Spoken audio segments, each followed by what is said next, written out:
Good afternoon, children. Good afternoon, ma'am. Afternoon, beta. Good afternoon, ma'am. Good afternoon, ma'am. Good afternoon, beta. Today I shall be taking your civil services in India, and tomorrow or day after, any time, I'm going to revise the previous one again, in the sense that you have to tell me, you will be telling me, I had given you the 10 points, that is after the independence, that the changing role of district administration, and we had done the role of district administration before independence and after independence. So now we shall be talking later on. I shall be revising with you the points which I had given you, and I had sent you the notes as well. So you had to, I told you that whole 10 points in paragraphs you will not be able to write in your exams. The changing role of district administration or district collector in after independence. So you have to shorten it up in the sense that it can be of two lines, and two lines in the sense that you have to be specific. There are so many points in one point. There's so many points in one point. That's why I send it to you through classroom app, that particular question and that notes. So what are you going to do? You are going to do that question on priority basis, that is before independence and after independence.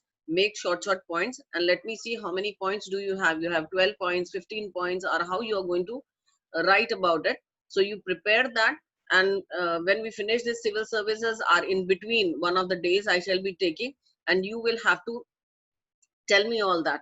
You have to tell me all that, that how many points have you jotted down from, and how many points did you get it.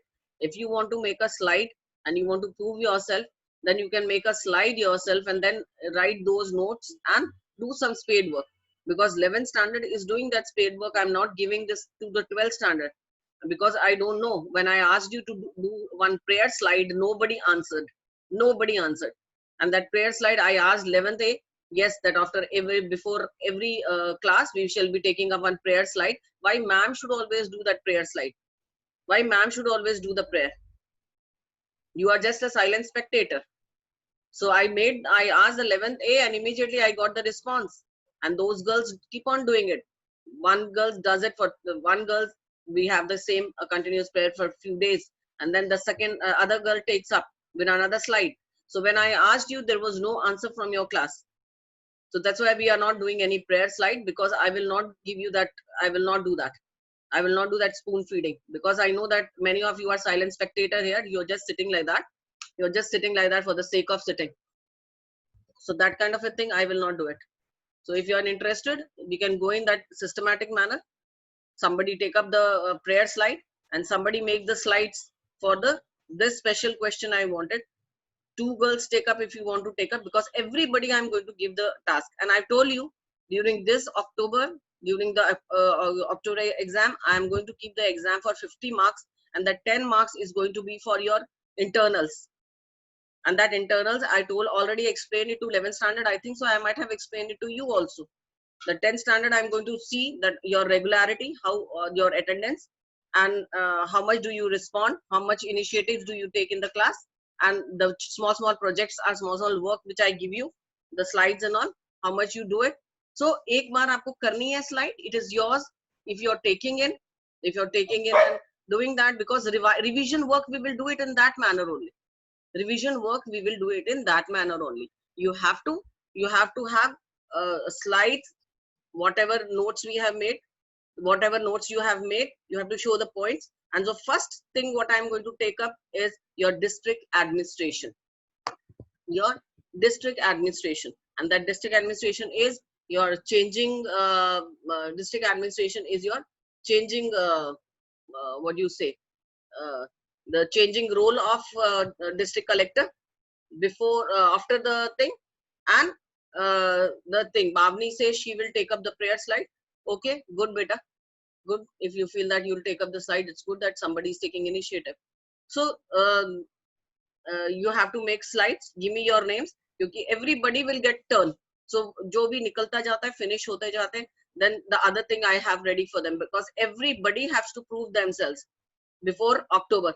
I shall be giving marks. One girl take up anything. Now I've given this. My first question is before and after changing role. That is, before is a separate thing and after is a separate thing. That is changing role of district collector. All right, district collector after independence, since independence. So anybody who's interested in taking up will inform, and let's see what we can do about it. Okay, so so today I am taking up. Khushi wants to take up.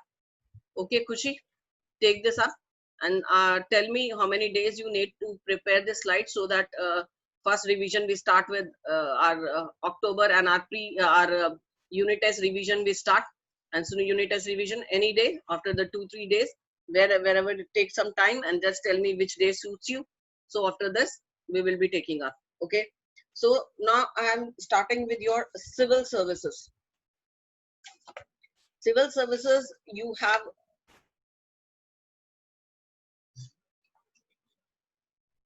so civil services, more or less, you have an idea what basically civil services is, right?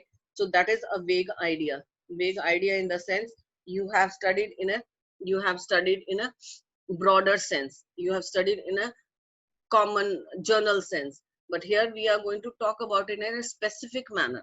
We are going to talk about it, that basically what civil service is. As you have already studied in your public administration, in your one of the chapters, the first chapter of your public administration, where we talked about the British rule in India, I have already told you the civil services were already started by it was civil by Britishers. But when we talk about the administration, as I told you, in district administration, I told you there were district collectors were already there. These kind of people were already there in our Mughals time, our emperor's time. These were there. This concept of somebody administering a normal unit was already there, already existing. So during the Britishers' time, this was modified. And they were called as civil servants. These were called as civil servants, as we had studied previously also, that exams were held in London because they didn't want the Indians to appear for it, and they want the Indians as being good servants, not a good bureaucrats. So later on, you know how the story went on, and slowly and steadily it was accepted that okay, in India also the examinations will be held. And you have to just remember the name of the person who was the first IAS officer or civil service from India. You know that name. I had asked you the question also previously, so you can write the answer in your chat. The one who remembered the name, just give me the answer in your chat. And so we know it, that how this cadre came into being, right? So now we take up the bookish things, and the bookish thing says whatever is there in front of you, it says you have to underline LD White. All right, you have to understand that public administration from in the modern government had lot of work to perform. It is not an exaggerated term. You have to understand that it had so much of the responsibilities, it had so much of responsibility, that it was termed as literally the fourth organ of the government. And fourth organ of the government means, what are the first three organs of the government? Put it in your chat and let me know about it. What are the first three organs of the government? Why? And it was called as the fourth organ of the government, right? So okay, here it says it was called as the fourth organ of the government. So what was the first organ of the government? Yes, first three organs of the government, you all know it. Good. Somebody is writing in the chat. You have to answer me in the chat there, right?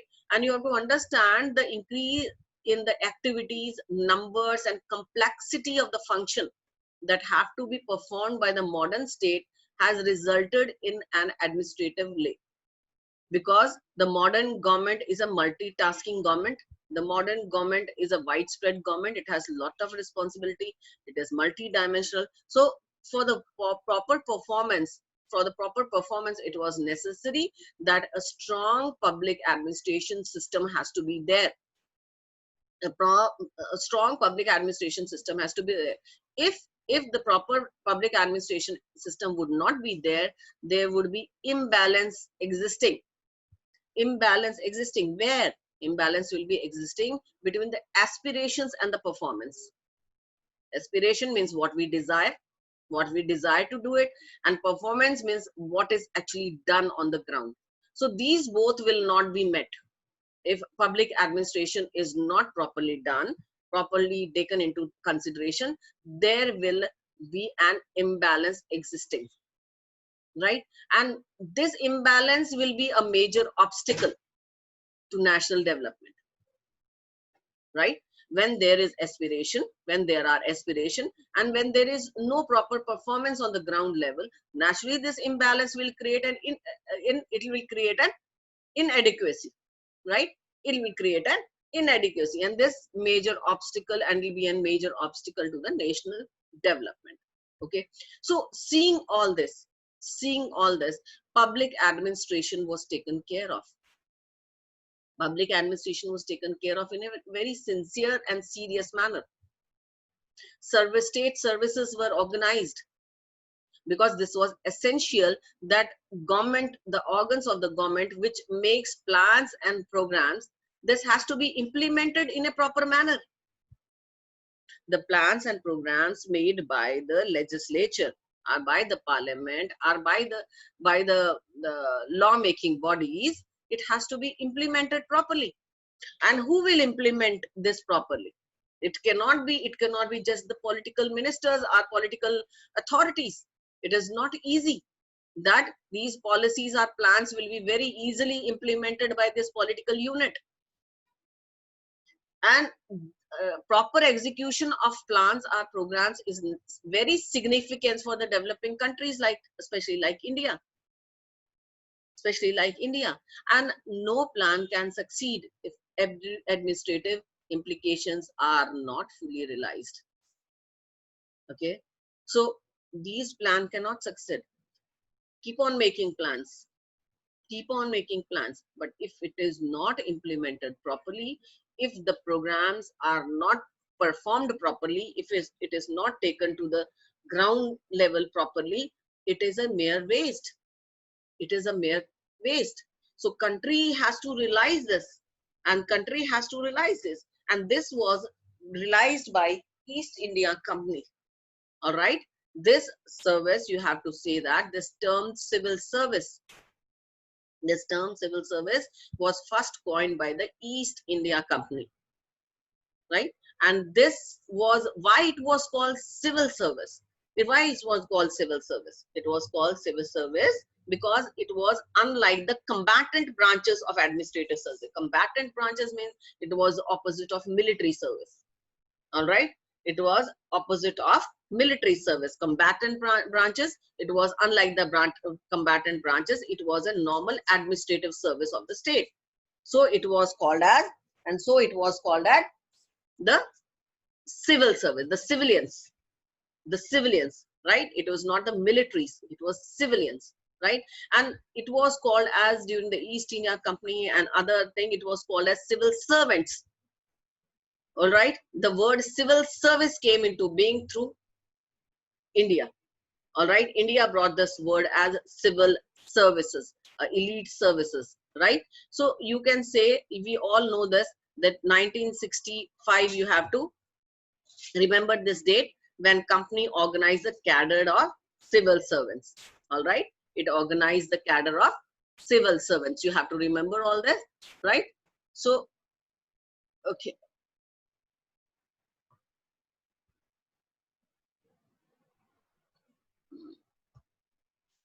So organize civil service. Okay, now, so what happened? This cadre, the British ruler decided to hold competitive exams. We all know it, right? they said that before. Remember that? What was that? In Woodrow Wilson's time, Roosevelt's time, it was just not on the basis of merit. They were just selected like that, and then they said that no, it is creating problems because it is that. Now you have to understand the difference between the civil servant and a public servant. I'll tell you on later. I'll tell you later what is the difference between civil servant and public servant. You will find it here. So that was the civil. It was not civil servant. It was public services during the Roosevelt and Woodrow Wilson's time. So now here they say that the person elected for the selected for the civil services have to undergo a competitive exam. They have to be selected on the basis of merit for this higher post in the India, right? So middle of 19th century, in the middle of 19th century, it was called civil to differentiate from the military. It was, this term was given civil to them to differentiate it from military, all right, which had its own separate identity and establishment. Later, when in 1854, you have to remember this date, 54, the British government adopted and practice of holding competitive exams for filling post under government at home as well. So it was started in India as well, right? The recruited person began to be referred as civil servants. All right. When in India it started, 1854 in India also it started, and it was termed as civil servant, right? Now come to the meaning of civil services. The term civil service is used here broadly to include those personnel. Now understand, this word is called personnel. It is not called personal. Personal means mine, me, mine.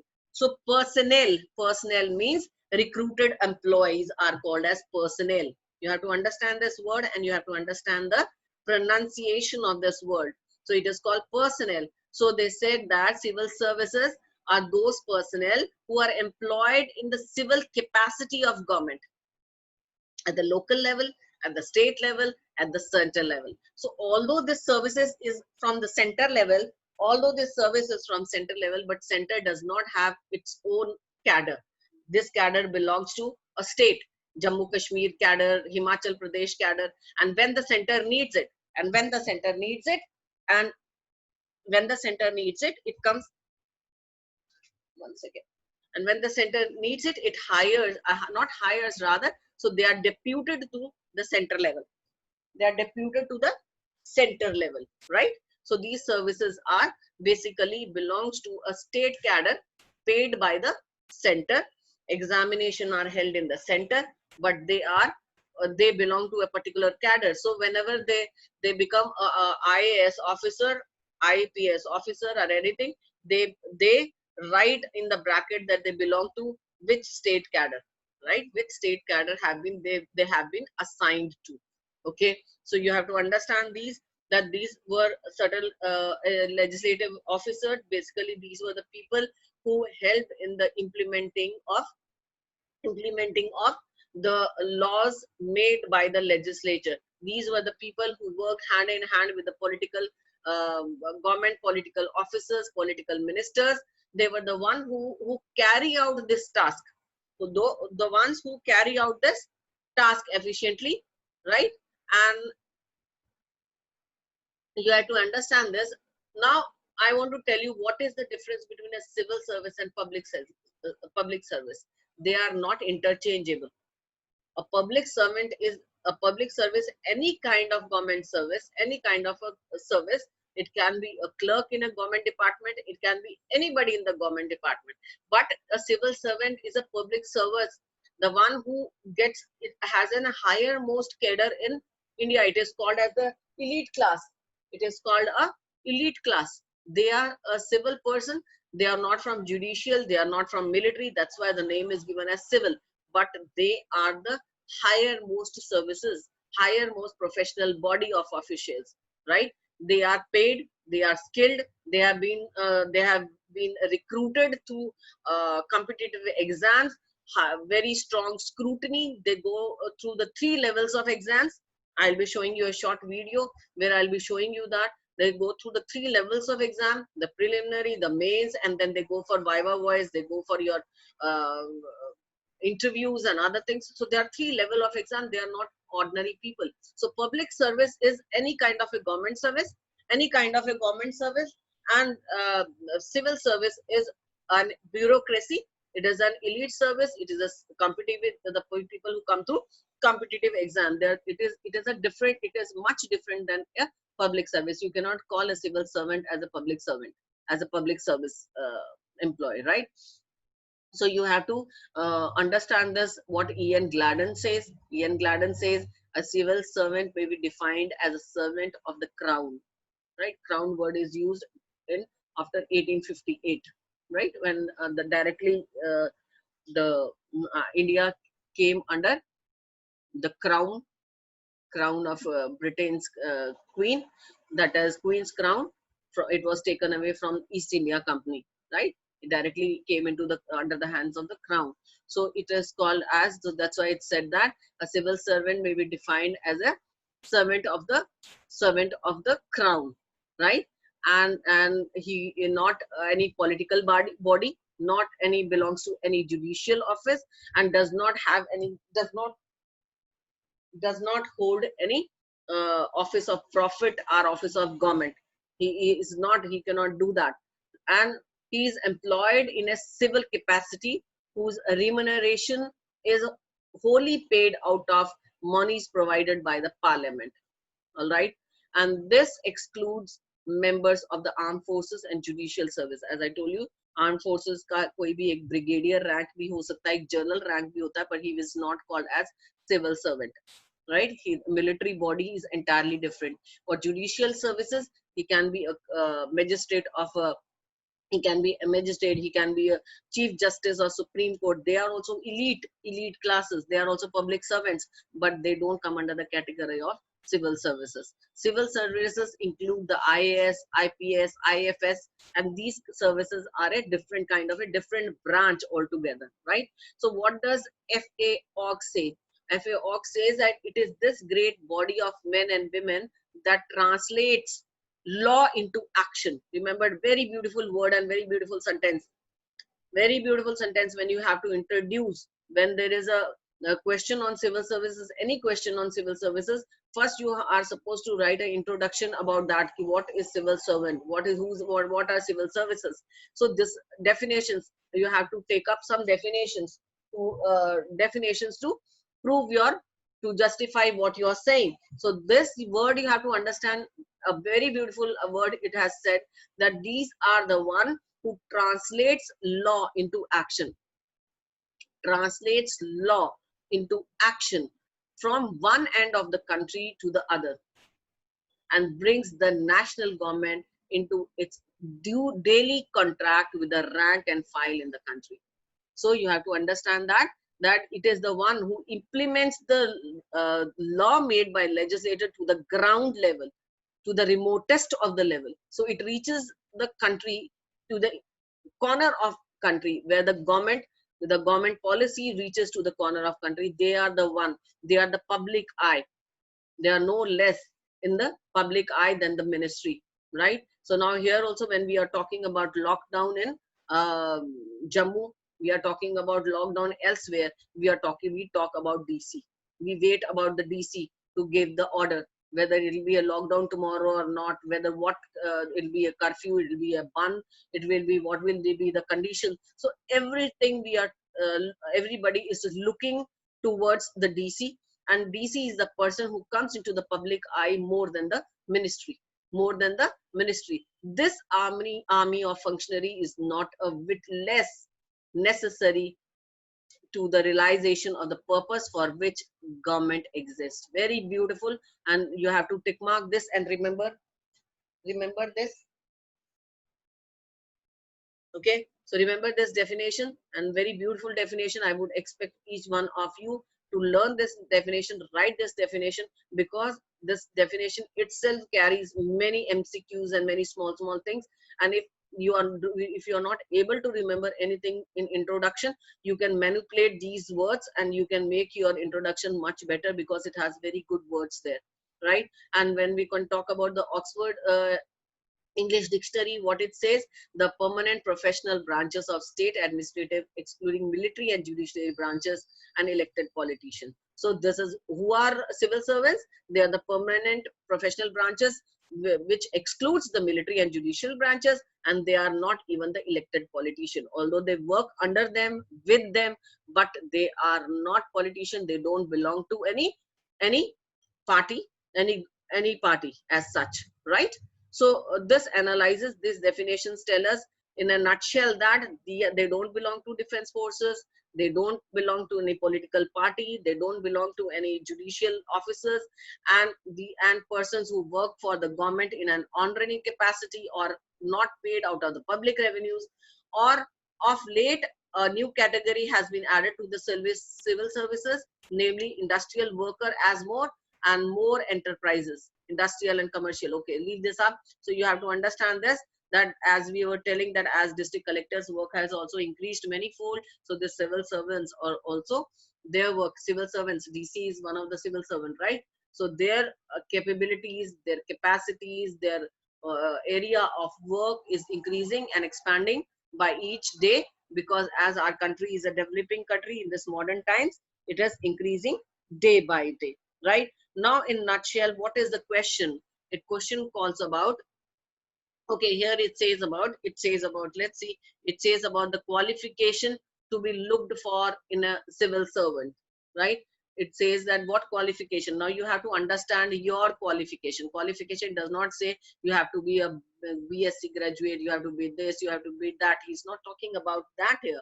He's just talking about that what personality, what personal thing you should possess if you are looking for being something into this elite services. It says you should have brains means you make use of your brain often. You are not a dull person, you are a vibrant person. You make use of your brain. Because the other thing, it says you should have a good personality. But good personality means it is not good looking.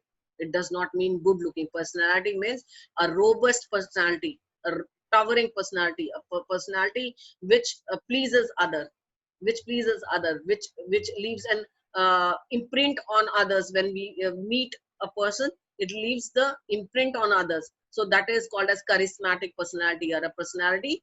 It does not personality does not mean beauty here.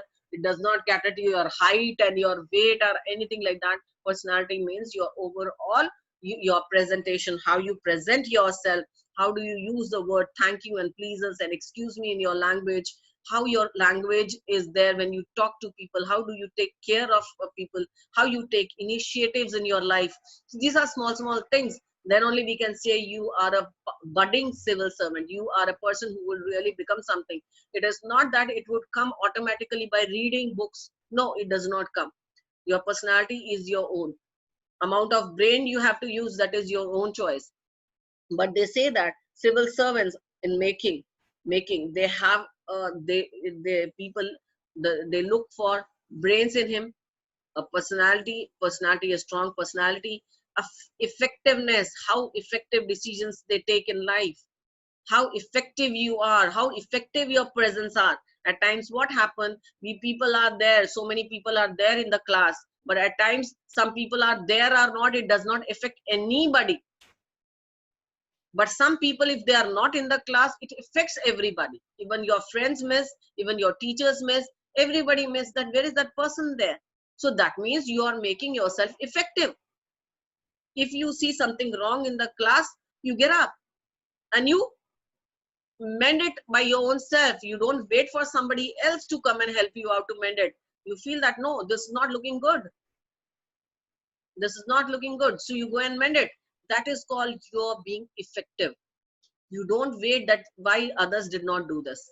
You don't wait, you don't compete with others. Your personality is your own, and you develop your personality. That's why we say that whenever you have to, if there is a chance of you being something not ordinary, so this shows when you are young, in your young age only, you have to cater to that habit of yours. I just remember some people, there was this girl who wanted to take up mass communication, who wanted to do something in journalism. So when she was young, when she was in 9th and 10th, I just remember she used to take chances to come to the stage. She used to keep on writing poetry.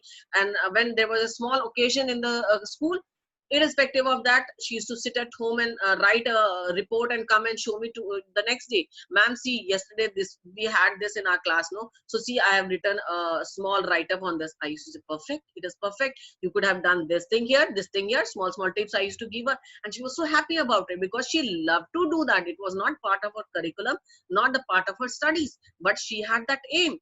Then I had known somebody who was inclined to be in defense, wanted to go for that. So that person, along with his father, early morning, 6 o'clock, 7 o'clock, they used to go for jogging once, and they used to jog for an hour and come back. And that was the routine. They used to come back and sleep.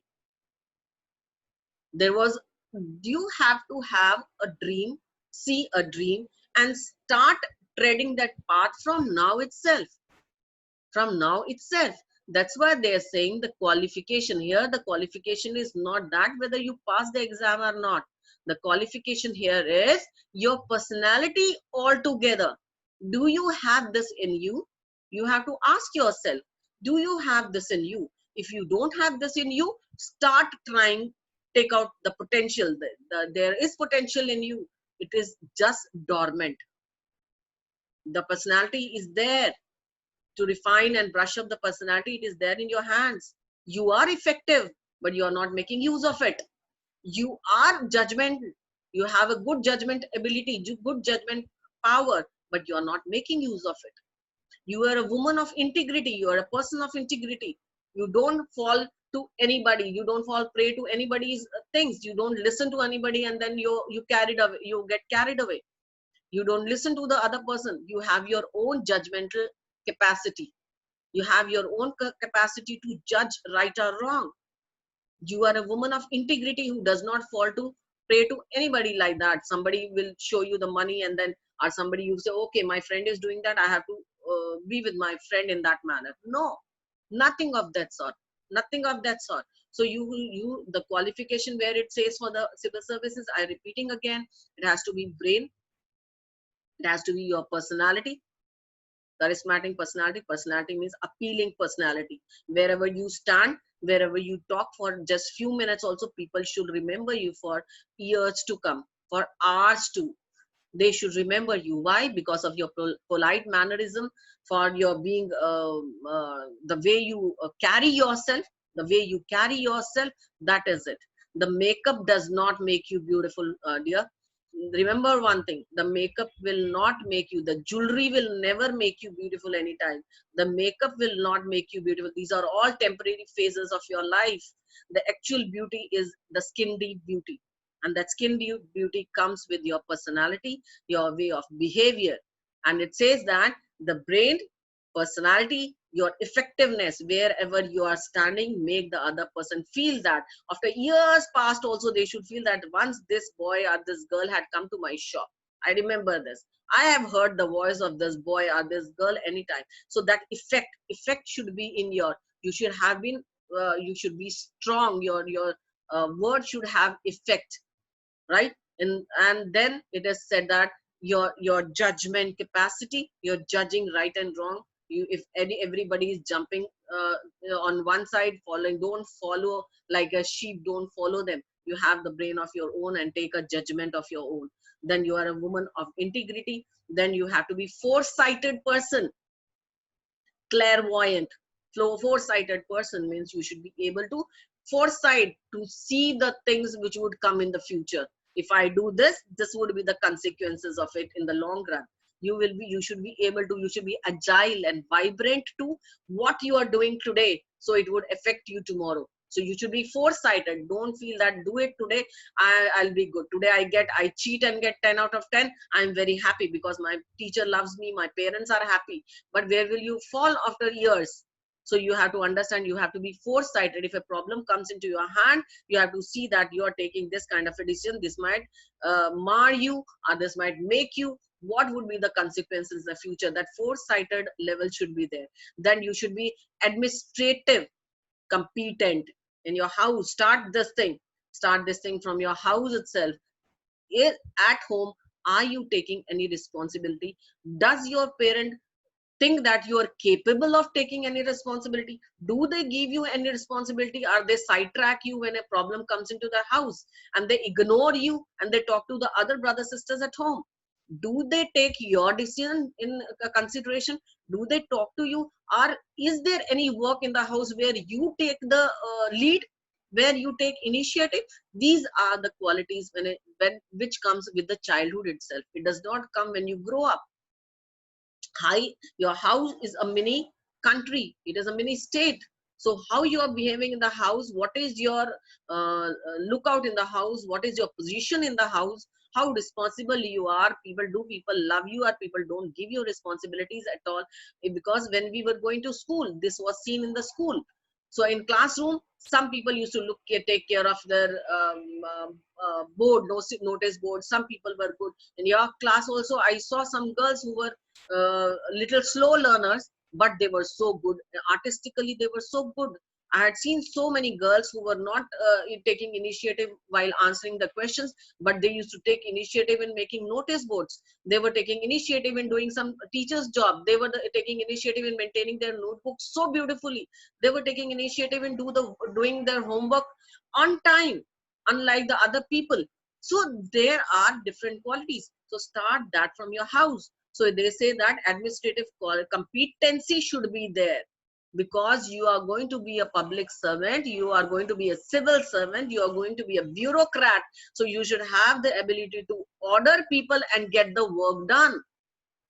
You should know about each and every work so that the juniors are not befueling you. If any crisis arises in a state, it is not a small thing in a state. So how you are taking now? The present DC is taking many of the decisions. Suppose one of her decision falls wrong, the whole state can go, things can go haywire. So she's shouldering the responsibility of whole Jammu.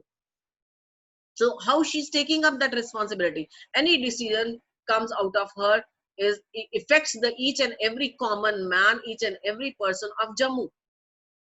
So they have to be competitive, administrative competitiveness should be there. Next is neutrality. You don't have to be neutral. You should not show favoritism of any kind. Favoritism should not be. You should be neutral, irrespective of anything. What is needed for the one, you have to give it. If you don't like those person also, it is just that you have to do the job.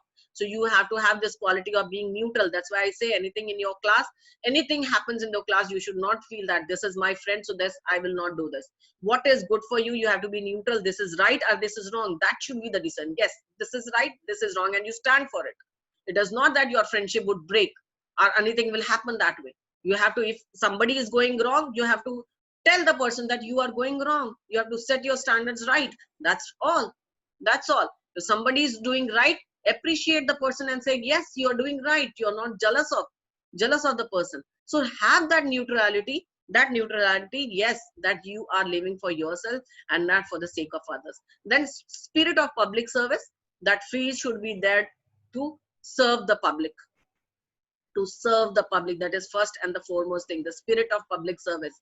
Like now also we see there are many NGOs are working here. Anytime you can see in your locality also, people don't have any designation, but they come forward to help others. If the roads are broken, they put a pick, take a pick, and they forward it up. If the electricity is some problem, they take initiative. So in a small thing, now you are at home, these qualities can be developed in the sense that this service quality has to be developed, because later on when you go for the interviews, when you grow up, this quality is must in a civil service. That is spirit of public service, right? And human sympathy, you have to be grounded. Human sympathy has to be there. Otherwise, being a public servant, being a civil servant is not an easy task. People will throw stone on you when you come to become a bureaucrat and you are not up to their mark. They will not hesitate to even throw stones on you. They will not able to, they'll not resist to pelt the stone on you. So you have to be ready for it. You have to be sympathetic to everybody, to the cause, to the very cause you take up. So this is the qualities, all these are the quality seen in a civil servant. This is the quality must. And then the last point which I am going to take up here is, this last point which I am going to take up is here is functions and duties. What basically functions and duties of civil servant? What do we have? What are the basically functions? Do you want me to take up tomorrow? If it is already 12:38, Okay, so no problem. Till here we have done it. So tomorrow I'll take up this functions and duty in detail. We'll talk about, we are not in a hurry. So I'll take this up tomorrow and we'll continue. So before that, I will show you one small 2 minutes.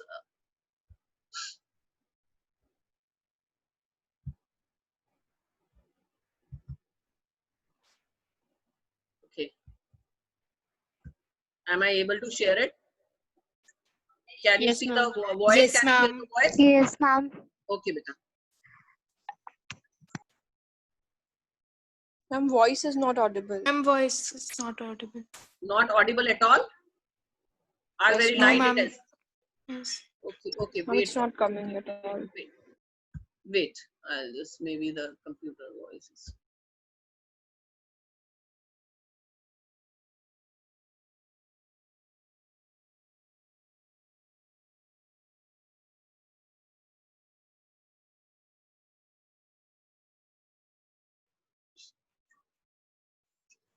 Now you're getting it?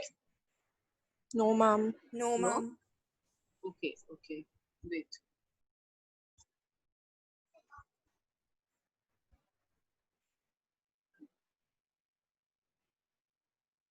Now you'll get it. Wait.